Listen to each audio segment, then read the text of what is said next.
Hola, estamos conversando con Juan Camilo Cárdenas desde Casa Popeno para el segundo Antigua Experimental Economics Workshop and Conference. Juan Camilo es un reconocido economista experimental, pionero en América Latina. Juan Camilo, ¿nos podrías contar un poco sobre cómo te iniciaste en los experimentos económicos?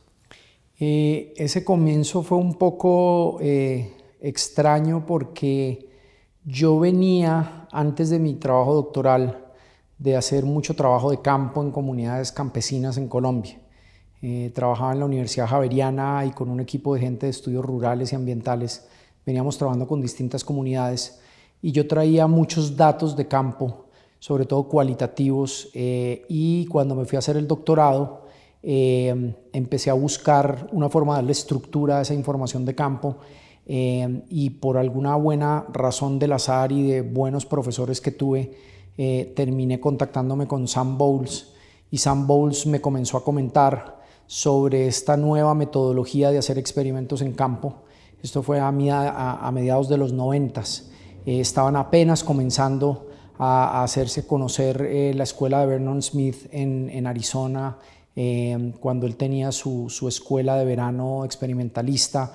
Y Sam Bowles me comentaba sobre los experimentos, pero me llamaba mucho la atención que fueran experimentos con estudiantes. Y yo me preguntaba qué tiene que ver un estudiante universitario con estudiar los recursos naturales comunes que tienen los campesinos en Colombia. Y empezamos a, como decimos en Colombia, botar corriente en una idea de por qué no hacemos esos juegos, pero con comunidades campesinas. Y en eso tengo que confesar que fue un gran impulsor Sam Bowles quien dijo: hagámoslo, arriésguese en su disertación a hacer eso. Pero en ese momento nadie estaba haciendo experimentos de campo de ese estilo en recursos de uso común. Y nos arriesgamos, conseguimos unos fondos pequeños, me devolví para Colombia a hacer el trabajo de campo y hice los primeros experimentos por allá entre el 96 y el 97, las primeras pruebas, y de eso se derivó el trabajo de campo de mi tesis doctoral. Desde eso hasta ahora ya van 15 años de estar haciendo esta metodología y no me he cansado de seguir haciendo este tipo de experimentos. Más recientemente he estado explorando más los experimentos de laboratorio con estudiantes para conversar con el trabajo de campo de experimentos. Una vez que empezaste a hacer experimentos, No pude parar. no pudiste parar. Luego de eso, ¿también tuviste alguna relación con Elinor Ostrom y Sí, con la escuela de Indiana? sí, ¿Cómo se dio eso y cómo sí, ha influido eso en tus sí. investigaciones? De hecho fue muy interesante porque entre el 97 y 98 pasaron dos cosas muy interesantes. Yo hice mis primeros experimentos de campo para mi disertación y después en el año 98 apliqué a la escuela de Vernon Smith en Arizona. Fui allá, participé en la escuela de verano y le presenté los primeros resultados a Vernon Smith y no fueron muy alentadores las reacciones de él y de Kevin McCabe. Ellos no veían claramente en ese momento cuál era la utilidad de hacer estos experimentos en campo, y para mí, siendo Vernon uno de los patriarcas y padres de la economía experimental, fue un poco difícil, pero seguí trabajando con los datos. Y cuando tenía ya uno de los primeros papers, Sam Bowles, estábamos en UMass, en Amherst, y Sam Bowles me dijo un día: va a venir Elinor Ostrom y voy a organizar para que usted almuerce solo con ella. Y para mí era nirvana. Yo iba a almorzar solo con la persona que más citaba en mi disertación. Entonces me fui a almorzar con ella en el Faculty Club de la universidad y le conté de los experimentos en campo que estábamos haciendo. Ella se entusiasmó mucho y me dijo: nosotros tenemos una posición de postdoc cada año en Indiana, ¿por qué no aplica?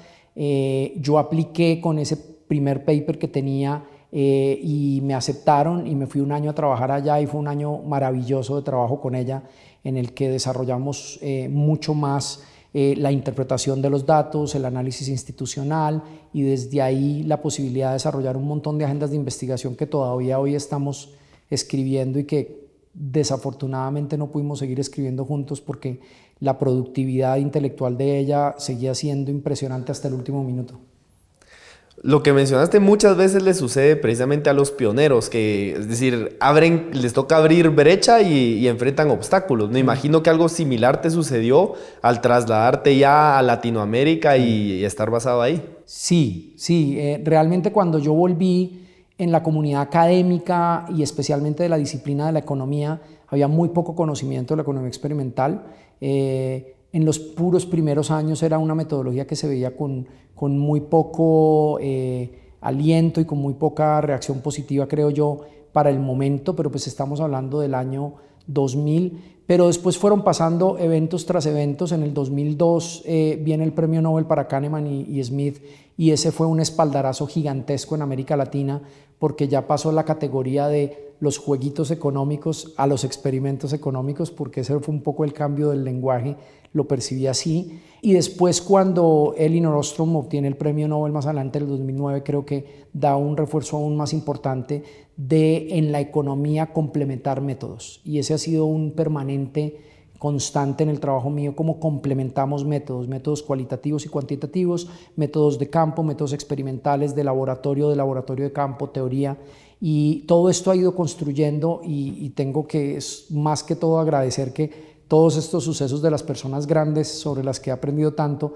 han servido para ir construyendo en América Latina, pero creo que en este workshop es un testimonio de que tenemos una producción muy grande y creciente de generaciones nuevas, de gente que se está formando con interés en estos temas. Lo están haciendo ustedes aquí en Guatemala, está sucediendo en Costa Rica, está sucediendo en Colombia, en Brasil, en Argentina, en Chile, y yo creo que poco a poco ha ido creciendo no solo la audiencia que recibe con más aprecio estos enfoques, sino también los estudiantes jóvenes que se están metiendo con un entusiasmo impresionante.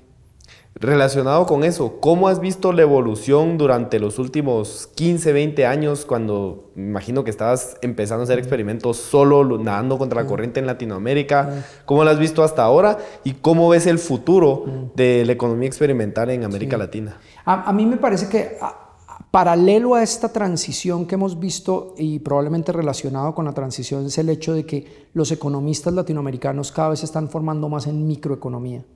En los 70s, 80s, el énfasis grande de los economistas latinoamericanos era formarse en la macroeconomía, que servía para ir a los bancos centrales, ir a las agencias del gobierno. Pero esta transición de la macroeconomía a la microeconomía, que ha sido contagiosa en América Latina, nuestros economistas se están formando más en micro, y eso les ha permitido abrirse más a las preguntas, y la economía experimental tiene un aporte muy grande para la microeconomía y alimentarse de los modelos desde la microeconomía. Eso me ha parecido valioso, y creo que ahora se ha consolidado una masa crítica de microeconomistas que ven la conversación entre teoría microeconómica, teoría de juegos, microeconometría y economía experimental, todas conversando entre ellas. Eso lo aprecio cada vez más, lo veo cada vez más frecuente en América Latina. Tan se ha vuelto así que nosotros en la Universidad de los Andes en Colombia llevamos 3 años tratando de conseguir macroeconomistas latinoamericanos en el job market, y no hemos podido conseguir. Ha sido dificilísimo. En cambio, microeconomistas que aprecian experimentos, nos llegan todo el tiempo hojas de vida de ellos aplicando. Eso yo creo que no lo hubiéramos visto hace 20 años en nuestra región. Digamos, mucha de tu investigación, como has mencionado, se enfoca en entender cómo las personas, las comunidades resuelven problemas de recursos de uso común y de tragedias de lo común. Pero a grandes rasgos, ¿nos podrías describir ahora qué es lo que has encontrado ahí?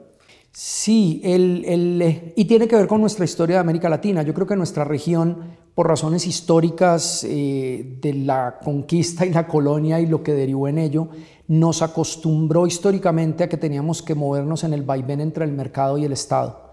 Tenemos una tradición muy larga y profunda de un debate polarizado entre el mercado es el que va a resolver los problemas, el Estado es el que va a resolver los problemas. Estamos en esos vaivenes, pasamos de esa euforia de las políticas que favorecían los mercados en los 90s, y ahora estamos volviendo otra vez a pensar el tema del Estado.